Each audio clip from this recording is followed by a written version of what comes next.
नमस्कार दोस्तों, नॉलेज मंडली में आप सभी का स्वागत है। आपकी तैयारी को लगातार और अनवरत जारी रखते हुए पब्लिक फाइनेंशियल मैनेजमेंट सिस्टम यानी कि पीएफएमएस पर आधारित क्वेश्चन सीरीज राम मंदिर श्रृंखला पार्ट 3 करने वाले हैं।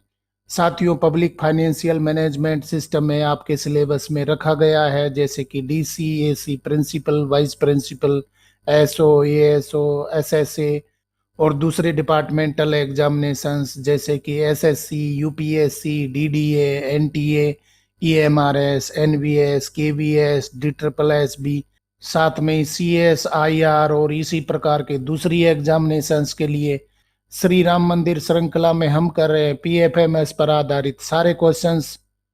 तो चलिए देख लेते हैं पीएफएमएस पर आधारित राम मंदिर श्रृंखला पार्ट 3 का पहला question. 41. When was the national rollout of PFMS approved by the Union Cabinet? केंद्रीय मंत्रिमंडल द्वारा पीएफएमएस के राष्ट्रीय कार्यान्वयन को कब मंजूरी दी गई थी? दिसंबर 2012, दिसंबर 2013, दिसंबर 2014, दिसंबर 2015। केंद्रीय मंत्रिमंडल द्वारा पीएफएमएस के राष्ट्रीय कार्यान्वयन को कब मंजूरी दी गई थी? इस प्रकार के छोटे छोटे क्वेश्चंस हैं, वो भी पूछ लिए जाते हैं। सही उत्तर यहाँ पर हो जाएगा बी हो जाएगा, दिसंबर 2013। केंद्रीय मंत्रिमंडल द्वारा पीएफएमएस के राष्ट्रीय कार्यान्वयन को कब मंजूरी दी गई थी? दिसंबर 2013 में दी गई थी। अगला सवाल देख लेते हैं 42। How many levels of project organisation structure were created to implement PFMS? PFMS को लागू करने के लिए परियोजना संगठन संरचना के कितने स्तर बनाए गए?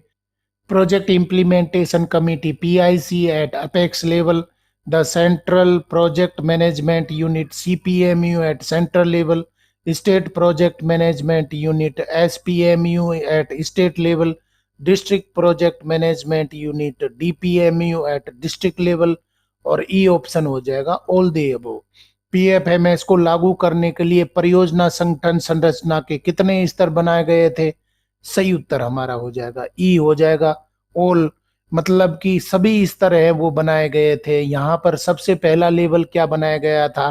प्रोजेक्ट इम्प्लीमेंटेशन कमेटी पीआईसी बनाई गई थी अपेक्स लेवल पर। इसके साथ में centre project management unit CPMU centre level पर बनाई गई थी, और इसके साथ में स्टेट लेवल पर स्टेट प्रोजेक्ट मैनेजमेंट यूनिट यानी कि एसपीएमयू बनाई गई थी, और डिस्ट्रिक्ट लेवल पर डीपीएमयू डिस्ट्रिक्ट प्रोजेक्ट मैनेजमेंट यूनिट बनाई गई थी। तो हर स्तर पर यूनिट बनाई गई थी जिससे पूरी परियोजना को लागू किया जा सके, पीएफएमएस को लागू किया जा सके। सही उत्तर हमारा हो जाएगा ई हो जाएगा all of the above. Question देख लेते 43। What is the mandate given to PFMS by cabinet decision? Cabinet निर्णय द्वारा पीएफएमएस को क्या अधिकार दिया गया? To provide a financial management platform for all plan schemes, to provide information on fund utilization for all plan schemes, to improve cash management for government transparency, और D option हो जाएगा all of the above. Cabinet के निर्णय द्वारा कौन सा mandate दिया गया था? पीएफएमएस को क्या मैंडेट दिया गया था? कौन से अधिकार हैं वो दिए गए थे? सही उत्तर हमारा हो जाएगा डी हो जाएगा all of the above. To provide a financial management platform for all plan scheme, सबसे पहले फाइनेंशियल मैनेजमेंट प्लेटफॉर्म प्रदान किया गया था। जितने भी सेंटर गवर्नमेंट के प्लान स्कीम थे उन सभी के लिए फाइनेंशियल मैनेजमेंट सिस्टम है या प्लेटफॉर्म है वो दिया गया था। इसके साथ में क्या दिया गया था? To provide information on fund utilisation for all plan schemes, मतलब कि सभी प्लान स्कीम है उनके फंड यूटिलाइजेशन की इंफॉर्मेशन है उसकी भी जानकारी दी गई थी कि कितना फंड है प्लान स्कीम का खत्म हो चुका है, ये जानकारी भी दी जा रही थी। इसके साथ में to improve cash management for government transparency, ये बहुत बड़ी बात बताई गई थी कि गवर्नमेंट ट्रांसपेरेंसी है उसके लिए कैश मैनेजमेंट है वो बनाया गया था जिससे कि ट्रांसपेरेंसी है वो मेंटेन हो, भ्रष्टाचार खत्म हो या कहीं पर कोई उलझन थी, एम्बिग्यूटी थी, उसको खत्म किया गया और ट्रांसपेरेंसी है कैश मैनेजमेंट में की गई थी। सही उत्तर यहाँ पर हो जाएगा डी हो जाएगा all of the above. Cabinet निर्णय द्वारा पीएफएमएस को ये सभी अधिकार दिए गए थे, मैंडेट दिए गए थे। अगला सवाल देख लेते हैं 44। What was the total outlay of the scheme to be implemented in PFMS through CGA office as the initial target? प्रारंभिक लक्ष्य के रूप में सीजीए कार्यालय के माध्यम से पीएफएमएस में लागू की जाने वाली योजना का कुल परिव्यय क्या था? 1000 करोड़, 1080 करोड़, 1200 करोड़, 1500 करोड़। प्रारंभिक लक्ष्य के रूप में सीजीए कार्यालय के माध्यम से पीएफएमएस में लागू की जाने वाली योजना का कुल परिव्यय क्या था? यहां पर आपको ध्यान देना है कि सीजीए कार्यालय के द्वारा इसका पीएफएमएस का कार्यान्वयन किया गया था, और सीजीए कार्यालय है वो कौन सी मिनिस्ट्री के अंदर कार्य करती है? ये मिनिस्ट्री ऑफ फाइनेंस यानी कि फिनांस मिनिस्ट्री के अंतर्गत ये कार्य करती है। और शुरुआत में सीजीए कार्यालय ने पीएफएमएस के माध्यम से कुल कितना परिव्यय का लक्ष्य रखा गया था? सही उत्तर हमारा क्या होना चाहिए? 1000 करोड़, 1080 करोड़, 1200 करोड़, 1500 करोड़। क्या उत्तर हो जाएगा? सही उत्तर हमारा हो जाएगा बी हो जाएगा 1080 करोड़ रुपीज। मतलब कि 1080 करोड़ रुपए का लक्ष्य रखा गया था। शुरुआती रूप में 1080 करोड़ रुपए का लक्ष्य रखा गया था। अगला सवाल देख लेते हैं 45। What is the purpose of integrating PFMS with core banking solutions of banks? PFMS को बैंकों के कोर बैंकिंग समाधानों के साथ एकीकृत करने का उद्देश्य क्या है?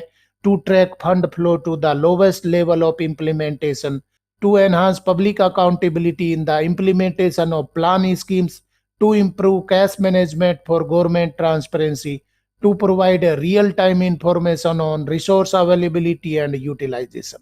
पीएफएमएस को बैंकों के कोर बैंकिंग समाधानों के साथ एकीकृत करने का क्या उद्देश्य हो जाएगा? सही उत्तर हमारा हो जाएगा ए हो जाएगा to track fund flow to the lowest level of implementation.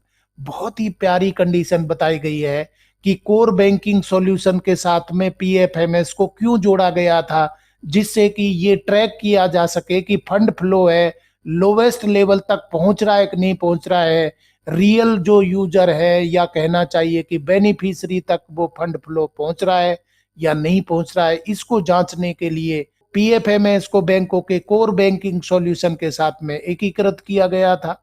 सही उत्तर हमारा हो जाएगा ए हो जाएगा। डियर फ्रेंड्स, पीएफएमएस पर आधारित क्वेश्चन सीरीज राम मंदिर श्रृंखला अगर आपको पसंद आ रही तो अपने मित्रों को जरूर बताइए। अगला सवाल देख लेते हैं 46। How will the roll out of PFMS result in improved programme administration and management? PFMS के लागू होने से कार्यक्रम प्रशासन और प्रबंधन में सुधार कैसे होगा? By reducing float in the system, by providing direct payment to beneficiaries, by ensuring greater transparency and accountability in the use of public funds, और डी ऑप्शन हो जाएगा all of the above. PFMS के लागू होने से कार्यक्रम प्रशासन और प्रबंधन में सुधार आप कैसे देखते हैं? सही उत्तर हमारा हो जाएगा डी हो जाएगा all of the above. By reducing float in the system, मतलब कि सिस्टम में जो फैलाव आ रहा था, हमें पता ही नहीं लग रहा था कि पैसा कहाँ का कहाँ जा रहा है, इसको रिड्यूस किया जा सकता है, पीएफएमएस के द्वारा रिड्यूस किया जा रहा है। यहाँ पर आप समझ सकते हैं कि एंड टू एंड यहाँ पर हो रहा है कि अगर आपने कोई फंड रिलीज किया है वो सीधे कहाँ पहुंच रहा है? बेनिफिशियरी तक पहुंच रहा है। तो जो भी स्कीम है, प्लान है या नॉन प्लान है, जो गवर्नमेंट की स्कीम है, सरकारी स्कीम है, सीधे बेनिफिशियरी तक पहुंच रही है। जो फ्लोटिंग थी, फैलाव था सिस्टम का, वो बंद हो रहा है। उसको आप समराइज कर रहे हैं, उसको एक लाइन में बांधने की कोशिश कर रहे हैं पीएफएमएस के द्वारा। इसके साथ में दूसरा लाभ क्या मिलने वाला है? By providing direct payment to beneficiary, ये हम चर्चा कर चुके हैं। और तीसरा लाभ यहाँ पर बताया गया है by ensuring greater transparency and accountability in the use of public funds, मतलब कि ट्रांसपेरेंसी और अकाउंटेबिलिटी है वो फिक्स की गई है कि पब्लिक फंड है उसका ऐसा नहीं है कि कोई भी मिस यूज करे, ये चीजें हैं वो नहीं होंगी। अब ट्रांसपेरेंसी होगी और अकाउंटेबिलिटी भी होगी। जिस लेवल पर जहां पर भी गलती होगी उसके लिए अकाउंटेबल रिस्पॉन्सिबल कोई आदमी होगा। तो ये सब फायदे हैं, कार्यक्रम प्रशासन और प्रबंधन में सुधार में मदद कर रहे हैं। कौन मदद कर रहा है? जब से पीएफएमएस लागू हुआ है। सही उत्तर यहाँ पर हो जाएगा डी हो जाएगा ऑल ऑफ दी अबव। हमारा नया सवाल आ गया 47। What does JIT stand for in the context of financial management? वित्तीय प्रबंधन के संदर्भ में JIT का क्या अर्थ है? Just in time, joint implementation team, joint investment technique, just in transition. वित्तीय प्रबंधन के संदर्भ में जेआईटी का क्या अर्थ हो जाएगा? सही उत्तर हमारा हो जाएगा ए, हो जाएगा just in time. Just in time का मतलब है कि एक क्लिक में आपका पैसा है वो ट्रांसफर हो गया। तो जेआईटी का फुल फॉर्म है वित्तीय प्रबंधन से संबंधित क्या हो रहा है? जस्ट इन टाइम में हो रहा है। Just in time full form बन रहा है। सही उत्तर यहाँ पर हो जाएगा ए, हो जाएगा। क्वेश्चन हमारा आ गया 48। Which department was directed to proceed with the digitization of government accounts through PFMS? PFMS के माध्यम से सरकारी खातों के डिजिटलीकरण को आगे बढ़ाने के लिए किस विभाग को निर्देशित किया गया था? शुरुआत में किसको निर्देशित किया गया था कि आप पीएफएमएस के माध्यम से और लेन देन करिए, तो खातों का डिजिटलीकरण करना होगा। ये किसने कहा था? मिनिस्ट्री ऑफ फाइनेंस ने, department of expenditure, CGA, RBI. सही उत्तर हमारा हो जाएगा सी, हो जाएगा। सीजीए ने ये बात कही थी। सीजीए है वो क्या है? सीजीए ने पीएफएमएस को शुरुआत करवाया था, यानी कि पीएफएमएस को इनिशिएट और इम्प्लीमेंट करने के लिए कौन से कार्यालय ने अपने हाथों में कार्य लिया था? तो वो कौन सा डिपार्टमेंट था, कौन सा ऑफिस था? सीजीए ऑफिस था। और सीजीए ऑफिस है वो किसके अंडर काम करता है? मिनिस्ट्री ऑफ फाइनेंस के तहत कार्य करता है। और पीएफएमएस के माध्यम से सरकारी खातों के डिजिटलीकरण को आगे बढ़ाने के लिए किस विभाग को निर्देशित किया गया था? सीजीए को किया गया था। सही उत्तर हमारा हो जाएगा सी, हो जाएगा। छोटे छोटे क्वेश्चंस है वो पूछ लिए जाते हैं, और इस प्रकार के आसान क्वेश्चन अगर हम गलत करके आते तो एग्जाम हॉल से बाहर निकलने पर हमारा चेहरा निश्चित रूप से देखने लायक बनता है। नया सवाल देख लेते हैं 49। What are the steps of fund flow monitor module? Fund flow monitor module के चरण क्या है? Agency registration, expenditure management and fund utilization through PFMS, EAT module, accounting module for registered agencies, treasury interface, all of the above. Fund flow monitor module के चरण क्या है, steps क्या है? सही उत्तर हमारा हो जाएगा ई, हो जाएगा, ऑल ऑफ दी अबव। ये सभी स्टेप्स है फंड फ्लो मॉनिटर मॉड्यूल में आते हैं। सबसे पहला है एजेंसी रजिस्ट्रेशन है, उसके बाद में expenditure management, fund utilization through PFMS, EAT module, इसके बाद में accounting module for registered agencies है, और ट्रेजरी इंटरफेस है। ये सब चीजें हैं, ये मॉड्यूल है किस में आते हैं? फंड फ्लो मॉनिटर मॉड्यूल में आते हैं। सही उत्तर हमारा हो जाएगा ई, हो जाएगा। पीएफएमएस यानी कि पब्लिक फाइनेंशियल मैनेजमेंट सिस्टम पर आधारित राम मंदिर श्रृंखला पार्ट 3 का अगला सवाल देख लेते हैं 50। Which beneficiaries will be included in the direct benefit transfer DBT module? प्रत्यक्ष लाभ अंतरण डीबीटी मॉड्यूल में किन लाभार्थियों को शामिल किया जाएगा?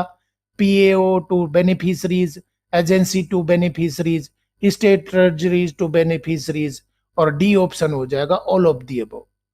सही उत्तर हमारा हो जाएगा डी, हो जाएगा, all of the above.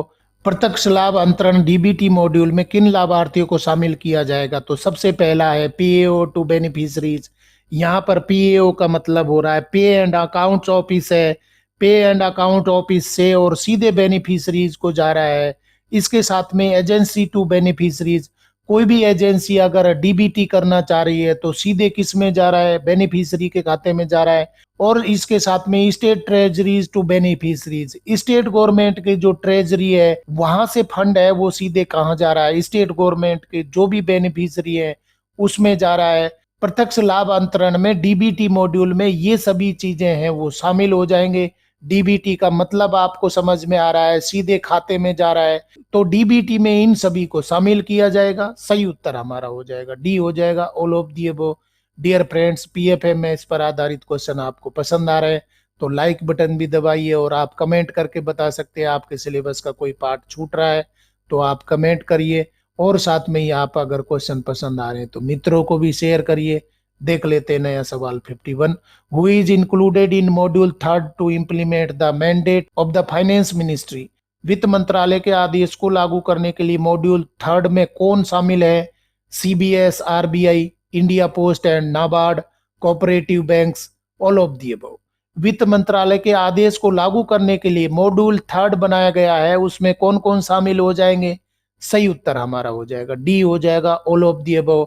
CBS का मतलब है कोर बैंकिंग सिस्टम, इसके साथ में रिजर्व बैंक ऑफ इंडिया, इनको भी मॉड्यूल थर्ड में शामिल किया जाएगा। ये वित्त मंत्रालय ने आदेश दे दिए हैं कि कोर बैंकिंग सिस्टम है उसमें मॉड्यूल थर्ड में पीएफएमएस के तहत इसके सारे कार्य होंगे। और इसके साथ में इंडिया पोस्ट में भी इसको लागू कर दिया गया है, नाबार्ड में भी लागू कर दिया है, कोऑपरेटिव बैंक्स में भी लागू कर दिया है। तो सभी बैंक हैं वो शामिल कर लिए गए हैं। शुरुआत में कौन कौन से बैंक थे और कौन कौन सी स्कीम थी ये हम पहले पढ़ चुके हैं। आप पहले वाले वीडियो है श्री राम मंदिर सीरीज के देखिए। पीएफएमएस में मॉड्यूल थर्ड में ये सभी भी शामिल कर लिए गए हैं। सही उत्तर हमारा हो जाएगा डी हो जाएगा all of the above. Question देख लेते 52।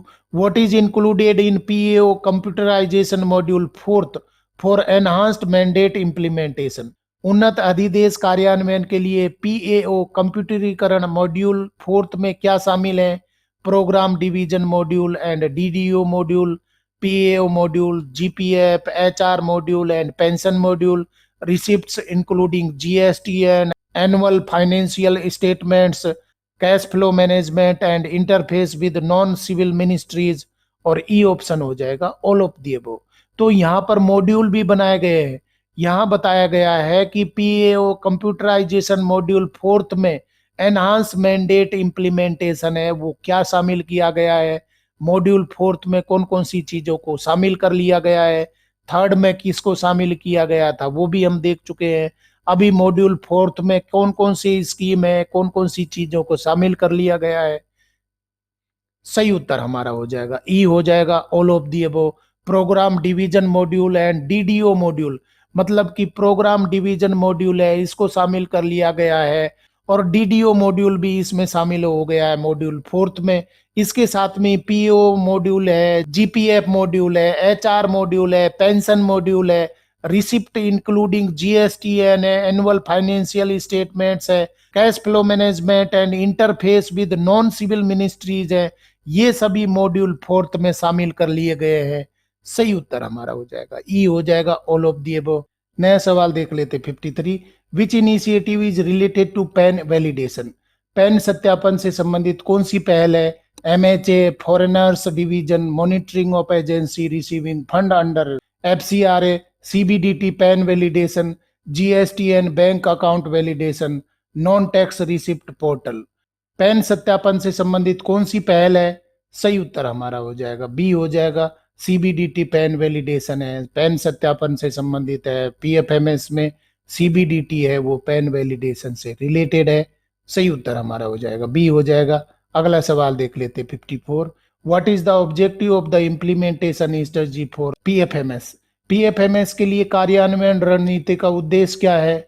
To improve financial management, to monitor the use of funds, to roll out the PFMS system, all of the above.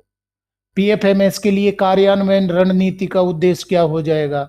सही उत्तर हमारा हो जाएगा डी हो जाएगा ऑल ऑफ दी अबव।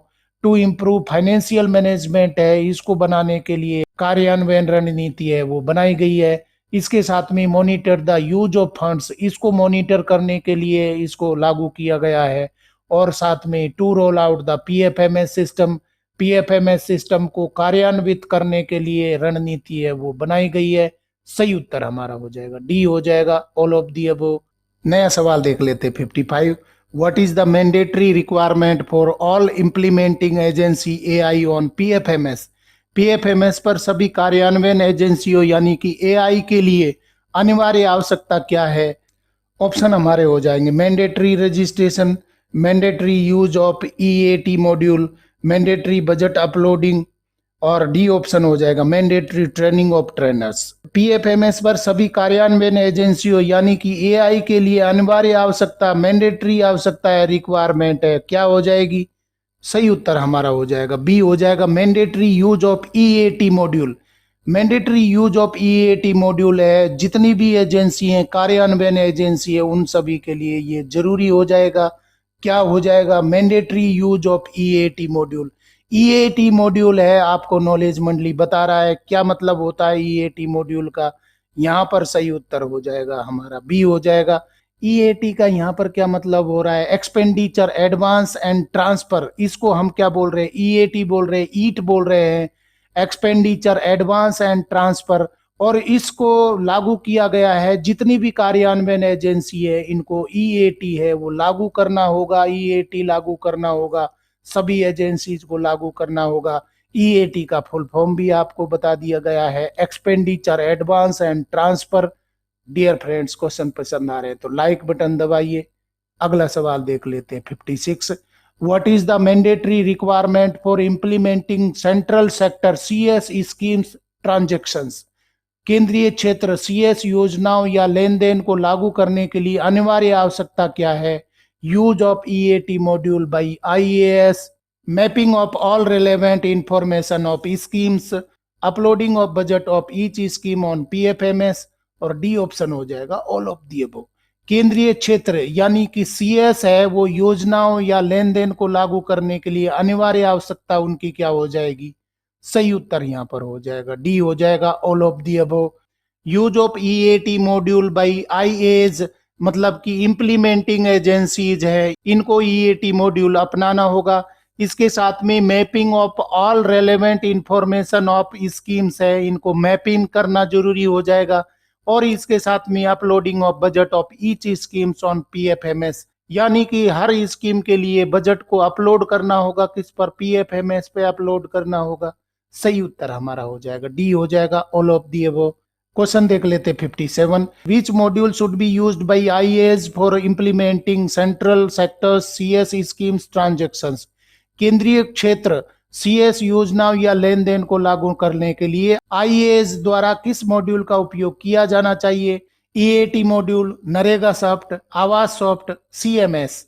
केंद्रीय क्षेत्र सीएस योजनाओं लेन देन को लागू करने के लिए इंप्लीमेंटिंग एजेंसी द्वारा किस मॉड्यूल का उपयोग किया जाना चाहिए? सही उत्तर हमारा हो जाएगा ए हो जाएगा ईएटी मॉड्यूल। ईएटी मॉड्यूल है वो इनको अपनाना होगा। जो भी इंप्लीमेंटिंग एजेंसीज है जिनको आईएएस बोला है, इनको इंप्लीमेंटिंग एजेंसी है, वो क्या करेंगी? सेंट्रल सेक्टर के जो भी स्कीम्स हैं, ट्रांजैक्शंस हैं, उनको ईएटी मॉड्यूल है वो अपनाना होगा। ईएटी मॉड्यूल हमने इससे पहले वाले क्वेश्चंस में देख लिया है, यहाँ पर सही उत्तर हो जाएगा ए हो जाएगा। नया सवाल देख लेते 58। What are the examples of integration of system interface of specific schemes with PFMS? PFMS के साथ विशिष्ट योजनाओं के सिस्टम इंटरफेस के एकीकरण के उदाहरण क्या हैं? मनरेगा सॉफ्ट, आवास soft, deployment and training of trainers, और डी ऑप्शन हो जाएगा ऑल ऑफ दी अबव। सही उत्तर हो जाएगा हमारा डी हो जाएगा all of the above. PFMS के साथ विशिष्ट योजनाओं के सिस्टम इंटरफेस के एकीकरण के उदाहरण कौन कौन से हैं? कौन से विशिष्ट योजनाएं थे जिनके साथ में सिस्टम इंटरफेस है वो बनाया गया था पीएफएमएस के साथ में?